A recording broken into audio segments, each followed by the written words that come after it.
لمسے اکسیر، اس قلم وہیبہ فاطمہ، قسط نمبر 6۔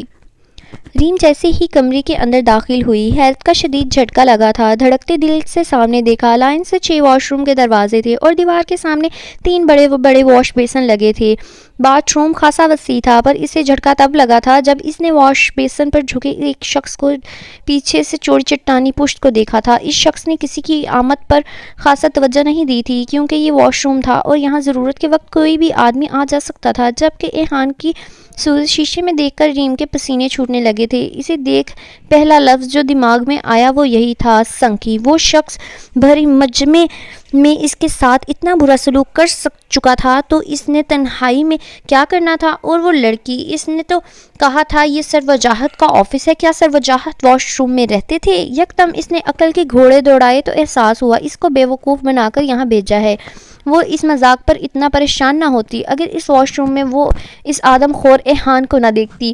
وہ جو حیرت سے پتھر کا بت بنے کھڑی تھی، گھبراہٹ سے ایہان کو تک رہی تھی، ایہان کو سیدھے ہوتے دیکھ فوراً ہوش آیا اور پلٹ کر بھاگنے کی کوشش کی، پر اس وقت ریم کو لگا اسے خود و وحشت سے ہارٹ اٹیک آ جائے گا جب دروازے کو لاک پایا۔ یہ کیا ہوا؟ ریم نے خود سے ہکلاتے ہوئے جب اپنی بے وقوفی کا شدت سے احساس ہوا، ظاہر ہے جس نے مذاق کیا تھا وہ بھلا دروازہ کیوں کھلا چھوڑتا؟ ریم کو لگا اس کے جسم کے تمام آرگنز پیروں میں جا گرے ہیں۔ ہے یو کون ہو؟ پڑھنا نہیں آتا کیا؟ باہر لکھا ہے یہ جینٹس واش روم ہے۔ ایہان نے غصے سے لبریز ناگوار لہجے میں کہا تو ریم دروازے کی طرف پلٹی ہی سختی سے آنکھیں میچ گئی۔ دل کیا اپنا سر دروازے پر دے مارے، ماتھے پر ننھے ننھے پسینے کے قطرے نمودار ہونے لگے، یوں لگا جیسے واش روم میں آکسیجن کی کمی ہو۔ ریم کو اپنا دم گھٹتا محسوس ہوا۔ تم سے کہہ رہا ہوں، بحری بھی ہو کیا جو دروازے سے چپکلی کی طرح چپکی کھڑی ہو؟ اس نے حسب معمول شدت براہمی سے انداز میں ریم کو جھڑکا۔ ایک تو وہ لڑکی جینٹس واش روم میں کھڑی تھی، نہ اسے اپنی نسوانی حیا کا خیال تھا، نہ ہی اسے میلز کی پرائیویسی کا احساس تھا۔ اس پر تضاد وہ ڈھیٹ بن کر ویسے ہی کھڑی تھی۔ اس کی سخت کلامی کے بعد تو اسے فوراً یہاں سے نکل جانا چاہیے تھا، جبکہ ریم رونے والا چہرہ بنائے دروازے کو کھینچنے لگی، سانس تک روکے رکھی کہ کہیں وہ سنکی گنڈا اسے پہچان نہ لے۔ دماغ خراب ہے تمہارا؟ تمہیں آواز نہیں آ رہی کیا؟ غصے سے دانت پیستے ایہان نے اس لڑکی کی پشت کو گھورا۔ وہ لڑکی براؤن کلر کے عبائے میں تھی، سر پر سیاہ سکارف پہنے، اس کے پاؤں برقعے تلے چھپے تھے، البتہ کمر پر ایک ٹیڈی بیئر والا چھوٹا مگر پیارا سا بیگ لٹک رہا تھا۔ غصے سے بل کھاتے ایہان نے اس بیگ سے پکڑ کر پیچھے کھینچا اور گھما کر اپنے روبرو کیا تو وہ حیرت کے مارے اپنا چہرہ ہاتھوں میں چھپا گئی۔ حیرت نہیں، خوف تھا، چھپا گئی۔ بس جدوجہد تھی کہ وہ اس کا چہرہ نہ دیکھے۔ جاہل لڑکی! اس لڑکی کی فضول کی حرکت نظر انداز کرتا وہ خود دروازے کی طرف بڑھا، پر دروازے کو اندر کھینچنے پر اندازہ ہوا وہ دروازہ تو باہر سے لاکڈ ہے۔ غصے سے ہاتھ کی مٹھی بناتے وہ دروازے پر مارنے لگا تھا کہ ٹھٹک کر رکا، یوں لگا جیسے کوئی آنکھ اسے دیکھ رہی ہے۔ جھٹکے سے پلٹ کر دیکھا تو وہ لڑکی ایک آنکھ سے انگلی ہٹائے اسے ہی دیکھ رہی تھی، وہ ایک آنکھ جس میں خوف تھا۔ یوں معلوم ہوتا تھا جیسے ہرنی شیر سے چھپنے کی کوشش میں ہو۔ ایہان کے دیکھنے پر وہ اپنی وہ والی آنکھ پھر سے فوراً چھپا گئی۔ سانولے ہاتھ مگر تراشیدہ لمبی نازک انگلیاں، اپنا ہاتھ چہرے سے ہٹانا۔ وہ اس لڑکی کی آنکھیں دیکھ پل میں پہچان گیا تھا وہ لڑکی کون ہے۔ حیرت انگیز طور پر، پہلے بھی اتفاقیہ طور پر وہ بہت قریب سے یہ آنکھیں دیکھ چکا تھا۔ ایہان کے حکم صادر کرنے پر بھی اس نے چہرے سے ہاتھ نہ ہٹایا تو ایہان غصے سے آئیبرو اچکاتے اسے دیکھنے لگا۔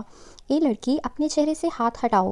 آپ کے ایہان نے اس کی طرف قدم بڑھائے۔ یقیناً ریم اسے اپنے قریب آتا دیکھ کر خوف سے اچھل پڑتی، پر آنکھوں پر حفاظتی باندھ باندھنے کے لیے رکھے گئے ہاتھ نے اسے ایہان کے بڑھتی قدموں سے انجان کر دیا تھا، یہاں تک کہ وہ اس کے ایک قدم کی دوری پر رکتے ریم کے ہاتھوں کو گھورنے لگا جو چہرے پر رکھے تھے۔ کچھ پل کی خاموشی کے بعد ریم نے ایک آنکھ سے ہاتھ ہٹا کر دیکھنا چاہا، پر یہ کیا! نظروں کے سامنے تو کسی کا کھلا گریباں تھا اور اس میں سے جھانکتی سفید چین۔ کچھ لمحے ریم کو سمجھ نہ آیا یہ منظر کیا ہے، پر جوں ہی نظر کچھ اوپر ہوئی، ایک زوردار چیخ کے ساتھ وہ چہرے سے ہاتھ ہٹاتی ایہان سے 3 قدم پیچھے ہوئی۔ چہرہ لال بھبو کا ہو گیا، وہ بے یقینی سے ایہان کی نظریں چرانے وہ بے یقینی سے ایحان سے نظریں چرانے لگی۔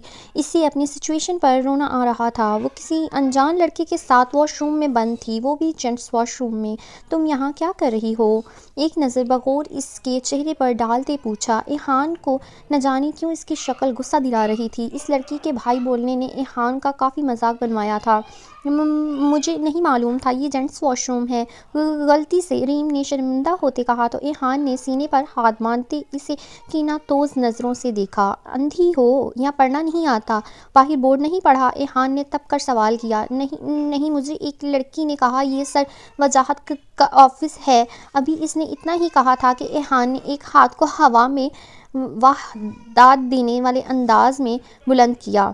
واقعی وہ کونے والے واش روم میں ہیں سر وجاہت، جاؤ اندر چلی جاؤ، کیونکہ حیا تو تم میں ہے نہیں، مردوں کی پرائیویسی میں گھس آئی ہو، اوپر سے ڈٹائی سے جھوٹ بول رہی ہو۔ ایحان کے کہنے کی دیر تھی، ریم کے ماتھے پر بل پڑنے لگے۔ بے شک وہ مانتی تھی اس کی غلطی تھی، پر یہ لڑکا تو خود کو یہاں کا مالک سمجھ بیٹھا تھا۔ وہ ایکسکیوز کر رہی تھی اور وہ اسے بے حیا کہہ رہا تھا۔ وہ ہوتا کون تھا اسے بے حیا کے لقب سے پکارنے والا؟ یہ سچ تھا، اس سے یہاں بہت خوفزدہ تھی، مگر اپنے کردار پر انگلی اٹھانے والے کا منہ توڑنا بھی جانتی تھی۔ دوسری طرف اگر اس وقت کوئی اور لڑکی ہوتی تو شاید وہ اتنا کلام نہ کرتا اور نظر انداز کرتے باہر نکلنے کی کوشش کرتا، پر وہ موقع محض سب بھلائے ریم سے دو ہاتھ کرنے کی چکر میں تھا کہ 2 دن سے دل میں جو غبار ابھر رہا تھا اسے نکالنے کا اچھا موقع ملا تھا۔ بے حیا آپ ہوں گے؟ دانت پیستی وہ صرف اتنا ہی بولی تھی کہ ایحان کے چہرے کا رنگ بدل گیا۔ میں ہوں بے حیا؟ مٹھی بھینچتے ریم کی طرف قدم بڑھاتے غصے سے پوچھا۔ جو بولتا ہے وہی ہوتا ہے، پہلے آپ نے کہا تھا۔ کچھ سمجھ نہ آنے پر وہ فوراً بولی۔ بھلا کیسے بھول سکتی تھی کہ وہ اس لڑکی کے ساتھ تنہائی میں کھڑی ہے؟ اگرچہ دشمنی نکالنے کو کچھ غلط کر دیتا تو؟ اس لیے فوراً پینترا بدل گئی۔ غلطی تمہاری اور زبان بھی تمہاری چل رہی ہے، وہ بھی ایحان دلشیر کے سامنے۔ کاٹ دوں گا تمہاری زبان۔ ایحان نے اسے ڈرانے کے لیے دھونس ڈالی، جو واقعی ریم پر اثر انداز ہوئی۔ کچھ نہ سمجھ آنے پر وہ سرنڈر کرنے کے انداز میں سر جھکا گئی۔ ایحان اس کی طرف سے جوابی کارروائی کی امید کر رہا تھا، لیکن دوسری جانب سے خاموشی دیکھ تنے اعصاب ڈھیلے ہوئے۔ وہ مجرم کی طرح سر جھکائے کھڑی تھی۔ ایحان نے بغور اسے دیکھا، سادی سی سانولی مگر گہری خوبصورت شام کی طرح سلونی سی۔ باہر کوئی بورڈ نہیں لگا تھا۔ ایحان کو پلٹتا دیکھ وضاحت دی، بھلا کیسے برداشت کرتی کوئی اس کے متعلق بے حیا رائے قائم کرے، اور اگر وہ باہر جا کر اس کے متعلق کچھ غلط بتا دیتا تو اس کی عزت تو خاک ہو جاتی۔ تو باہر کیا سر وجاہت کا بورڈ لگا تھا؟ ایحان جو اسے خاموش پا کر دروازے کی طرف بڑھنے لگا تھا، پھر اس کی آواز سن کر رکا اور تنزیہ پوچھا۔ نہیں، لیکن ایک لڑکی یہاں لائی تھی، اس نے کہا تھا یہ سر وجاہت کا آفس ہے، وہ بلا رہے ہیں۔ ریم کے معصومیت سے بتانے پر ایحان کے ماتھے پر بلوں کا جال نمودار ہوا۔ تم شکل سے اتنی احمق لگتی تو نہیں ہو جتنی احمقانہ بکواس کرتی ہو۔ اس طرح کوئی بھی کسی کا بھی نام لے کر کسی بھی روم میں بھیجے گا تو چلی جاؤ گی۔ نہ جانے کیوں اسے اس پاگل لڑکی کی بے وقوفی پر غصہ آیا تھا۔ اتنی بڑی یونیورسٹی تھی، کوئی کہیں بھی بھیجتا تو کیا وہ چلی جاتی؟ اگر کوئی اس طرح اس کا فائدہ اٹھاتا تو یونیورسٹی لیول پر پہنچنے کے بعد اس لڑکی میں اتنا شعور ہونا چاہیے تھا کہ وہ تحقیق کے بعد کہیں بھی قدم اٹھائے، غصے سے ہی صحیح، پر اگر کوئی ایحان دلشیر کو کسی لڑکی سے اتنی بحث کرتے دیکھتا تو ضرور غش کھا کر گر ہی پڑتا، کیونکہ نہ وہ کسی کی بات اتنی غور سے سنتا تھا، نہ اتنا ریئیکٹ کرتا تھا، کیونکہ وہ 200% ایٹیٹیوڈ رکھنے والا گھمنڈی لڑکا لڑکیوں کے معاملے میں کچھ زیادہ ہی لاپرواہ تھا۔ I am sorry Dad, I am so sorry۔ محمل نے ناراضگی بھلائی، زاویار کے بازو پر اپنا سر رکھا۔ خوف کے لیے یہی بات کافی تھی کہ اس کی وجہ سے اس کے ڈیڈ کو نقصان ہو سکتا تھا، اور وہ 6 سال کی ہونے کے باوجود زاویار کے معاملے میں بہت زیادہ حساس تھی۔ کیوں ناراض تھیں آپ؟ زاویار نے محمل کو آزودہ دیکھ موضوع تبدیل کیا۔ اب اگر وہ اپنی ماں کی پرچھائی تھی تو بھی زاویار اس سے نفرت نہیں کر سکتا تھا۔ محمل کی ساری فرینڈز کی مدر ہیں، سب ان کے ساتھ اسکول بھی آتی ہیں، پر محمل کی مدر نہیں ہیں۔ محمل کا معصومیت سے کیا گیا شکوہ زاویار کے دل میں بھگدڑ سی مچا گیا۔ صبرینا سے مزید نفرت ہونے لگی کہ کس قدر شفاق، مفاد پرست اور خود پسند عورت تھی وہ، کہ اس نے زاویار کے ساتھ اپنے معصوم بچے کا بھی خیال نہیں کیا تھا۔ کیا واقعی کوئی عورت اتنی گندے کردار کی مالک ہو سکتی ہے جو شوہر کے کے ہوتے ہوئے کسی دوسرے مرد کی جانب مائل ہو جائے، شوہر کی محبت سے زیادہ کسی غیر مرد کی محبت غالب ہو جائے، جبکہ اللہ رب العزت نے تو عورت کا نفس ایسا بنایا ہے کہ اس کی فطرت میں شامل ہے کہ وہ ایک سے زیادہ مردوں کی طرف مائل نہیں ہوتی، کیونکہ عورت کی پاکی اور کردار کی بڑائی کے لیے یہی چیز کافی ہونی چاہیے کہ وہ ایک ماں ہوتی ہے۔ پر بھلا وہ کیسی عورت ہوگی جو شوہر کی باہوں میں ہونے کے باوجود تصور میں کسی اور مرد کے ساتھ ہو؟ یہی سب تو سبرینہ نے کیا تھا۔ ایک مدت تک زاویار خانزادہ اس ڈپریشن میں رہا تھا کہ اسے اس عورت نے قبول کرنے کے بعد دھتکار دیا جس سے وہ بے پناہ محبت کرتا تھا، اسے عزت دی تھی، وقار دیا تھا۔ ایسا بھی نہیں تھا کہ مالی حالات خراب تھے یا اس کی خواہشات میں کوئی کمی ہوئی تھی۔ پھر کیوں؟ جہاں تک اس نے دیکھا تھا، عورت تو شوہر کی مار کھانے کے بعد، گالیاں سننے کے بعد بھی شوہر کی وفادار رہتی تھیں۔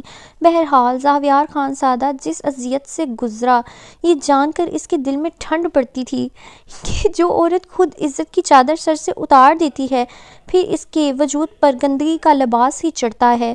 جیسے اب سبرینہ کے وجود پر جو لباس تھا وہ اس کے مکافات کا عمل کے لیے کافی تھا۔ میاں بیوی ایک دوسرے کا لباس ہوتے ہیں، تو جب نکاح ہی نہ ہو اور درمیان میں حلال رشتہ نہ ہو تو اس لباس کو کیا کہیں گے؟ وہی جو سبرینہ کا تھا، جو بیوی بننے کی چاہ میں تھی، پر رگ کھیل بن گئی۔ ڈیڈی، محمل نے زاویار کو سن دیکھ کر پکارا تو زاویار ہوش کی دنیا میں واپس لوٹا۔ محمل کی موم اللہ تعالیٰ کے پاس چلی گئی ہے نا؟ وہ بے بس تھا، نہیں بتا سکتا تھا محمل کو کہ اس کی ماں کس کردار کی مالک تھی اور کہاں تھی۔ وہ تو اس کی پرچھائی بھی محمل سے دور رکھنا چاہتا تھا۔ تو نیو موم لے آئے نا؟ زاویار کو محمل کی بات پر شدید دھچکا لگا تھا۔ وہ اتنی سی بچی اسے نئی موم لانے کا کہہ رہی تھی۔ وہ معصوم تو جانتی ہی نہیں تھی کہ سوتیلی ماں کیسا سلوک کرتی ہیں۔ محمل، کیا ڈیڈی آپ کے لیے کافی نہیں ہیں؟ کتنی محبت کرتے ہیں آپ سے، آپ کو کیوں چاہیے دوسری موم؟ زاویار نے محبت سے ہاتھ چومتے پوچھا۔ جب محمل کی معصوم آنکھوں سے چمکدار موتی زاویار کے ہاتھ پر گرے۔ مجھے موم چاہیے ڈیڈ، جو ہر وقت میرے ساتھ رہیں، محمل کے کپڑے چینج کریں، محمل کو اپنے ہاتھ سے لنچ کروائیں، محمل کے ساتھ کھیلیں اور محمل سے بہت ساری باتیں کریں۔ محمل معصومیت سے کہتی اداسی سے اس کے سینے سے لپٹ گئی۔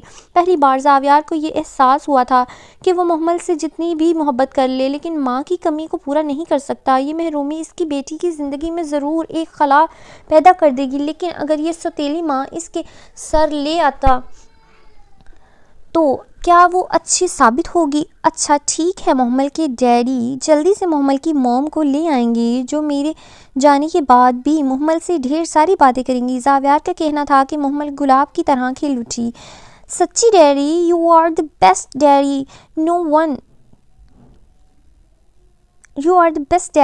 از لائک یو۔ محمل نے خاموشی سے زاویار کے گلے لگتے کہا اور اگلے ہی لمحے زاویار کا گال چوم لیا۔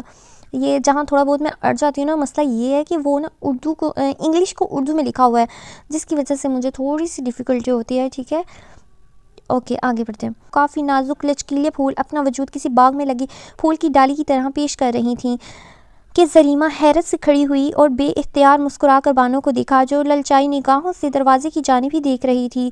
کوئی بہت توپ چیز تھی جو اندر آ رہی تھی، اور اندر آنے والا شخص ہر آنکھ میں چمکنے والا وہ ہیرا تھا جس کی چمک دور سے آنکھوں کو خیرہ کرتی تھی، پر قریب جانے والے کے لیے نہایت زہریلا تھا۔ نہ اس ہیرے کو اگلا جا سکتا تھا اور نہ ہی نگلا جا سکتا تھا۔ آج کیسے آ گیا یہ؟ ریشما نے زریمہ سے پوچھا تو وہ لا علمی کا اظہار کر کے کندھے اچکا گئی۔ ہونٹوں پر سرخ لپسٹک سجائے دودھ جیسی رنگت رکھنے والی زریمہ بالوں کا جوڑا بنائے تیز آتشی رنگ کی ساڑی پہنے ہوئے تھی۔ کافی لوگ اس کی جانب بھی متوجہ ہوتے تھے اور اس کی بھی بھاری قیمت ادا کرنے کو تیار تھے، پر وہ زریمہ تھی، بانو بھائی کی بیٹی۔ باقی لڑکیوں کی طرح اس کے ساتھ زور زبردستی کا معاملہ نہیں تھا، لیکن وہ جانتی تھی آج نہیں تو کل اسے بھی اپنا آپ گاہکوں کے سامنے پیش کرنا پڑے گا، کیونکہ یہاں موجود لڑکیوں کی شادی نہیں ہوتی تھی، اور جن کی ہوتی تھی ان کا انجام انارا کی ماں جیسا ہوتا تھا۔ آج اس جگہ کو موتیاں کے پھولوں سے سجایا تھا۔ وجہ یہ تھی کہ آج یہاں مشہور و معروف کسی سیاسی لیڈر کی آمد تھی۔ لڑکیاں ساری کی ساری اپنے حجرے میں گھسی اپنے آپ کو سنوار رہی تھیں۔ یقیناً آج وہ سیاسی رہنما جس لڑکی پر ہاتھ رکھتا بانو بائی اسے خاص طوائفوں میں شامل کر دیتی۔ وہ جس طوائف کو خاص کیا جاتا وہ ہر ایرے غیرے کے بستر کی زینت نہیں بنتی تھی، بلکہ خاص لوگوں کے لیے مخصوص کر دی جاتی تھی۔ کتنا عجیب اور گندا تھا کہ اپنے آپ کو خاص کرنے کے لیے وہ لڑکیاں خود کو خود ہی بے مول ہونے کے لیے تیار کر رہی تھیں۔ زریمہ اتنی تیار ہوئی ہو، اگر آج اس شہزادے کی نظر تجھ پر ٹھہر گئی تو؟ ریشما نے زریمہ سے کہا تو زریمہ نے ایک نظر بائیں جانب سے مغرور چال چل کر تخت پر بیٹھتے برہان دل شیر کو دیکھا۔ یہ وہ پارس بادشاہ ہے ریشما کہ اگر اس کے آگے کسی رانی کو بھی پیش کر دیا جائے تو اس کی توقیر برباد کر کے اسے بھی بے مول کر دے۔ برہان دل شیر ان خود پسند بے حس سفاک مردوں میں سے ہے جن کی زندگی میں محبت کا نشان نہیں۔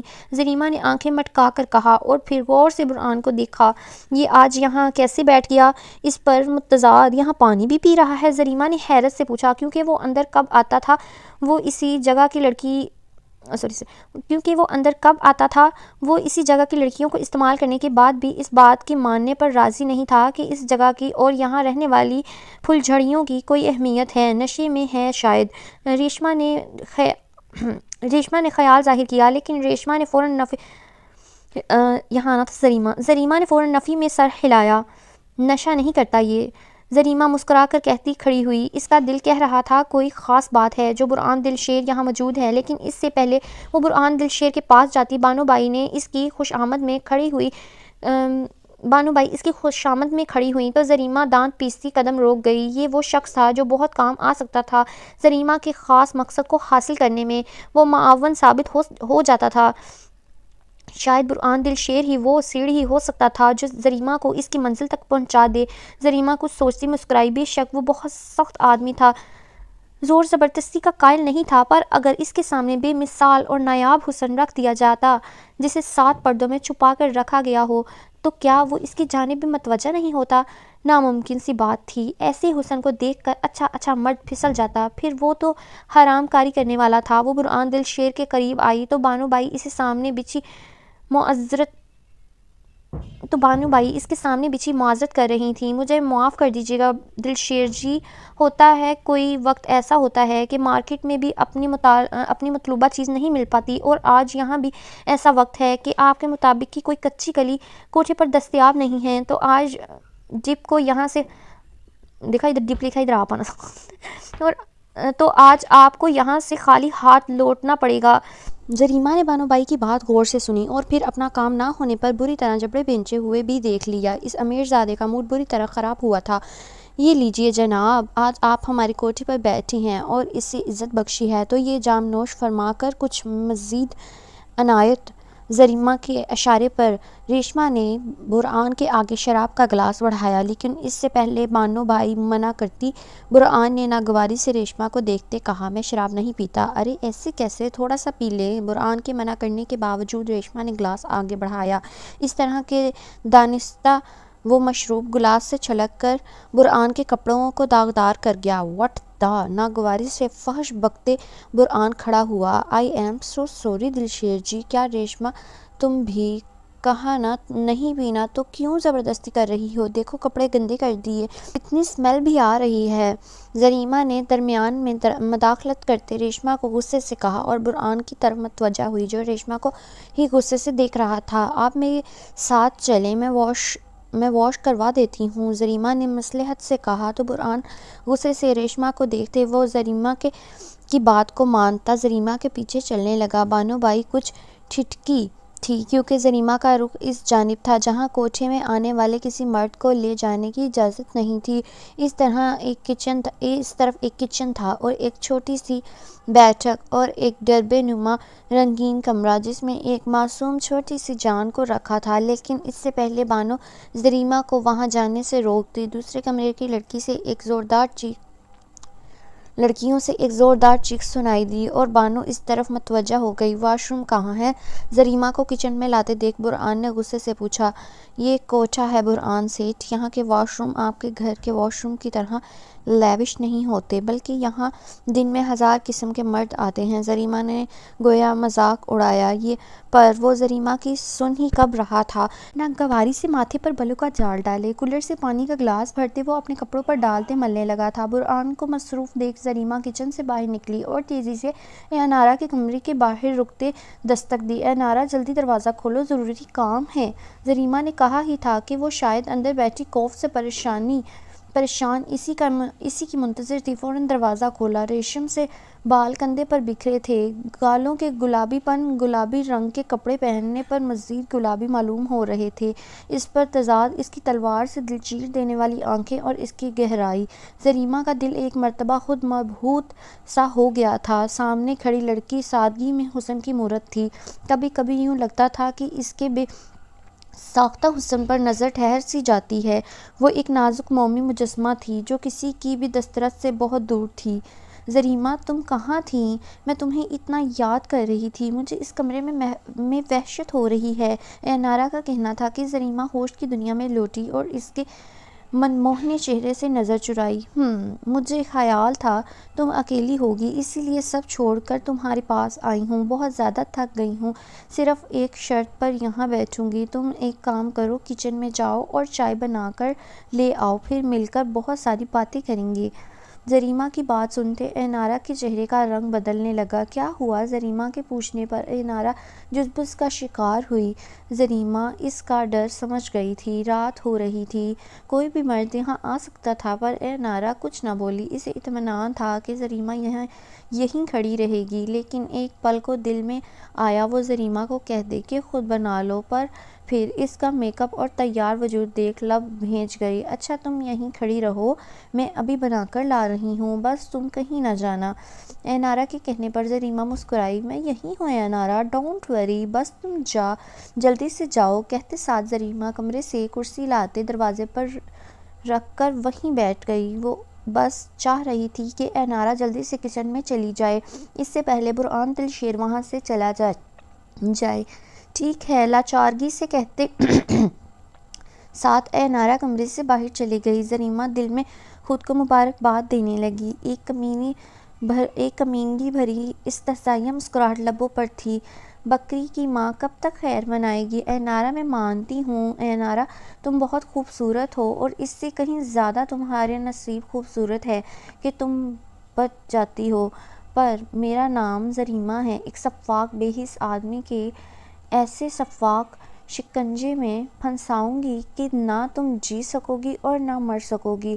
تم میرے پنجے سے نہیں بچ سکتی۔ اب نفرت سے سوچتی وہ یقین کر چکی تھی کہ اب تک برہان انارا کو دیکھ چکا ہوگا، اور جب اس کے دل میں انارا کی حسرت جاگے گی تو جس قدر وہ ضدی تھا، بانو بائی اس سے نہیں جیت پائے گی، اور پھر انارا وہ مقام نہیں پا پاتی جو اس کو صرف 6 ماہ بعد ملنے والا تھا، جس مقام کی زریمہ بچپن سے حسرت کرتی آئی تھی، وہ کسی صورت نہیں چھوڑ سکتی تھی، اور اس مقام کی واحد امیدوار صرف انارا تھی۔ اس راستے سے ہٹانے کے لیے ضروری تھا کہ وہ جلد کسی کی منظوری نظر بنتی۔ ان سب باتوں سے انجان انارا کے وہم و گمان میں بھی نہیں تھا کہ جس کو وہ اپنا سب سے بڑا خیر خواہ اور مخلص سمجھ رہی تھی، در حقیقت وہی درندہ ہے جو اپنے شکار کو خوب کھلاتا ہے تاکہ اس کا فائدہ اٹھا سکے۔ زریمہ اپنی ہی سوچوں میں گم تھی جب اچانک اندھیرا چھا گیا۔ زریمہ ایک دم اچھل پڑی۔ سامنے کی کوٹھیوں کی لائٹ جل رہی تھی، جن سے روشنی پھوٹتی ان تک آ رہی تھی، پر ان کا کوٹھا اندھیرے میں ڈوبا ہوا تھا۔ کس بے غیرت کی حرکت ہے یہ؟ طیش و اشتعال سے بل کھاتے وہ فوراً دیوار کو چھوتی باہر کی جانب بھاگی۔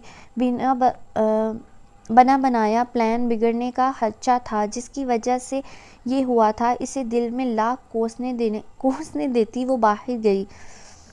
انارا اچانک کچن میں داخل ہوئی تھی، مگر اپنے سامنے ایک لمبے چوڑے شخص کو کھڑا دیکھ اوپر اور نیچے کی سانس نیچے رہ گئی تھی۔ وہ مضبوط کندھے والا شخص اس کی جانب پشت کیے کھڑا تھا۔ انارا کا وجود پتھر ہو گیا تھا۔ اچانک اس کے قدم من بھر کے ہونے لگے تھے۔ خوف سے یوں لگا جیسے وہ پلٹ بھی نہ پائے گی، اور اگر وہ زریمہ کو پکارتی تو اس مرد کو اس کی موجودگی کا احساس ہو جاتا، جو وہ ہرگز نہیں چاہتی تھی۔ اسی لیے دیوار پر ہاتھ رکھے خود کو سہارا دیا اور آہستگی سے خود کو سنبھالتے قدم پیچھے لینے لگی کہ کہیں وہ شخص اسے پیچھے پلٹ کر دیکھ ہی نہ لے۔ وہ خوف و دہشت سے خود کو زخمی ہرنی اور برہان دل شیر کو شیر سمجھ رہی تھی کہ اگر اس نے انارا کو دیکھ لیا تو وہ انارا پر جھپٹ پڑے گا۔ برہان اپنے کپڑوں کو مسلتے کھڑا تھا جب ایک عجیب سی خوشبو اس کے نتنوں سے ٹکرائی۔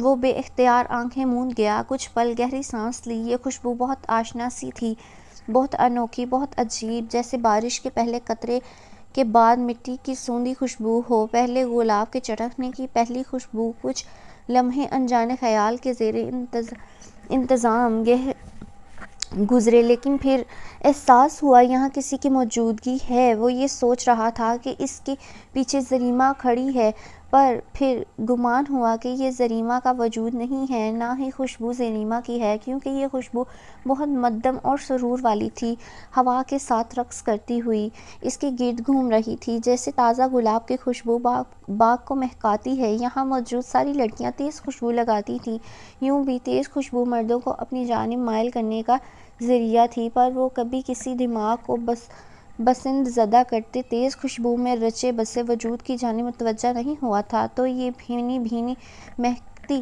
کس کی خوشبو تھی؟ وہ اس قدر بہک رہا تھا۔ وہ پل میں پلٹا، لیکن اس کے پلٹتے ہی روشنی بند ہوئی تھی۔ کھڑکی کی جالی سے چھن کے آتی دھیمی سی روشنی میں اس نے گلابی آنچل کو دیکھا۔ سامنے ہی دروازے پر ایک لڑکی کھڑی تھی، جس کی اس کے جانب پشت تھی۔ آبشار سے لمبے بال کمر پر بکھرے ہوئے تھے، گلابی رنگ کے فراک میں، ایک ہاتھ دیوار پر ٹکائے۔ وہ لڑکی نہ جانے کون تھی، پر یہ مہک اسی کے وجود سے پھوٹ رہی تھی۔ "ہے، رکو!" انارا، جو اندھیرے کو غنیمت جان کر جلدی قدم اٹھا رہی تھی، لیکن اپنے پیچھے ایک مضبوط بھاری رعب دار آواز سنتے خوف سے کلیجہ پھٹنے لگا تھا۔ اس وقت اس کی حالت بالکل ویسی ہی تھی جیسے شیر کے پنجرے میں کھڑے شخص کی ہوتی ہے۔ انارا کو لگا وہ خوف کی شدت سے سانس نہیں لے پا رہی۔ سختی سے آنکھیں میچے اس نے ایک قدم آگے بڑھایا۔ "پلٹو!" اب کہ برہان نے دوبارہ کہا تو انارا سختی سے آنکھیں میچ گئی۔ "یا اللہ!" دوبارہ نہیں، شدت دل سے دعا کی تھی، لیکن جلد اسے اپنے کندھے پر مضبوط ہاتھ کا لمس محسوس ہوا۔ جسم میں جیسے برقی رو دوڑی تھی۔ وہ تیزی سے وہاں سے بھاگنے لگی تھی۔ اسے بھاگتا دیکھ برہان نے یکدم اسے تھامنے کے لیے اس کی کمر پر گرفت پکڑی۔ اس کھینچا تانی سے انارا کے بال اس کے چہرے پر بکھر گئے، لیکن برہان دل شیر کا دل حلق میں آیا تھا جب چمکتی روشنی کی ہلکی سی شعاع میں اس نے دو دھاری تلوار آنکھوں کا دیدار ہوا تھا۔ ان آنکھوں میں خوف ہلکورے لے رہا تھا۔ بنا کسی آرائش کے وہ آنکھیں مقابل کو چاروں شانے چت کر سکتی تھیں، لیکن اگلے ہی لمحے برہان دل شیر اپنی آنکھیں موند کر اپنا چہرہ انارا کے قریب لایا اور ایک گہری سانس بھری۔ وہ دل فریب خوشبو اسی وجود سے پھوٹ رہی تھی جو اس کی باہوں میں کانپ رہا تھا۔ برہان کو یہ خوشبو آشنا لگی، یوں لگا جیسے گھٹن کے بادل چھٹ رہے ہیں۔ غیر ارادائی طور پر برہان کی پکڑ انارا کی کمر پر مضبوط ہونے لگی، جبکہ اس کی باہوں میں کھڑا نازک وجود کسی انجانے خوف کے تحت بری طرح لرزا تھا۔ پر اس بار شور شرابے کی جگہ بہت ہمت کر کے انارا نے نیچے جھکتے مقابل کی بند آنکھوں کا فائدہ اٹھایا تھا اور برہان کے مضبوط بازو پر اپنے دانت اس قدر شدت سے گاڑے کہ برہان کا سارا نشہ پل میں پانی ہوا اور وہ تلملا کر جھٹکے سے پیچھے ہو گیا۔ البتہ انارا کو ایسے لگا تھا جیسے اس نے کوئی سخت پتھر پر اپنے دانت گاڑنے کی کوشش کی ہو، پر یہ کوشش کامیاب ہوئی تھی کہ وہ برہان کی باہوں کے حصار سے باہر نکل کر بھاگ گئی تھی۔